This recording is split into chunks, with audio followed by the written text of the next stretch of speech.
Welcome to the Running Network Show. Join us each time as we explore the people, the places, and the events that shape our great sport.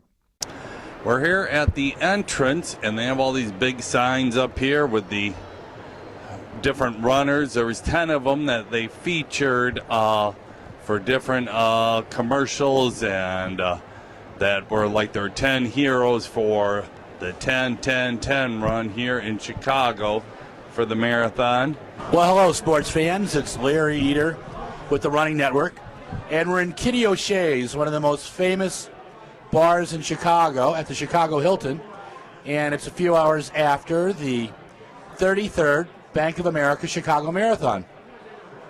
Today, Sammy Wanjiro, who won last year, but had a pretty tough year. He had a DNF at London and then at a race in Italy, won after having a battle for 26, almost 0.1 miles with Kebede, Segea Kebede, who won London this year.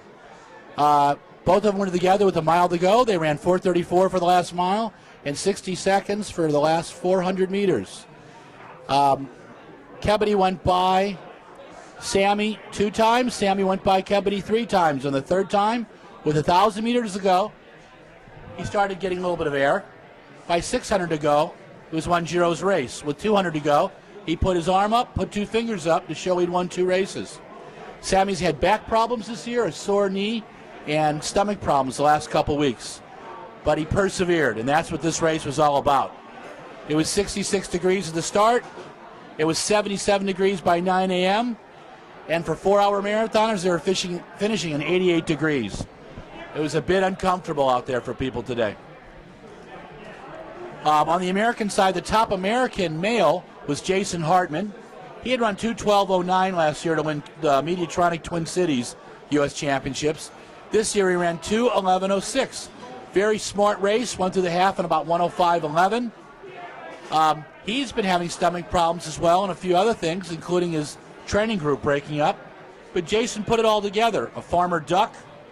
I think he's got a long way to go. He's very realistic.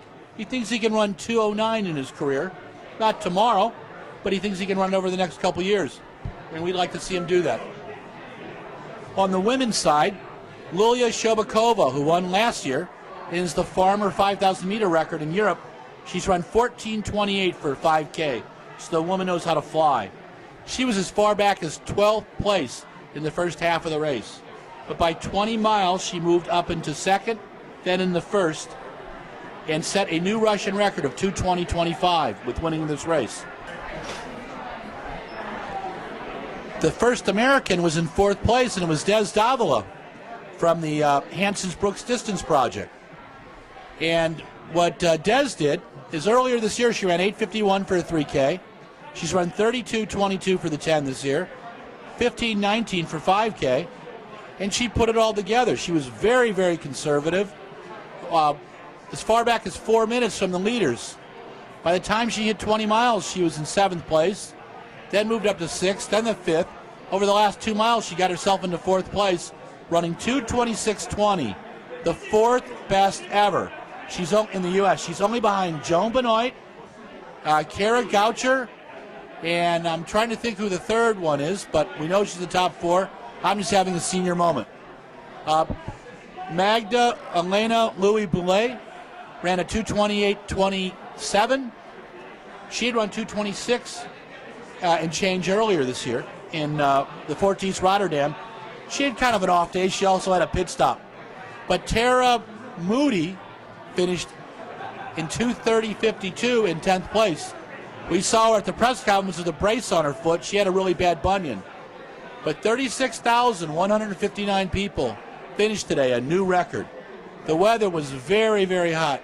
But you got to congratulate Kerry Pinkowski and his team for making sure there was enough water and enough sports drinks out there. For Gary Morgan and Larry Eder from Kitty O'Shea's Bar, and we've had a little popcorn and a couple beverages for you. Have a lovely evening. Talk to you soon.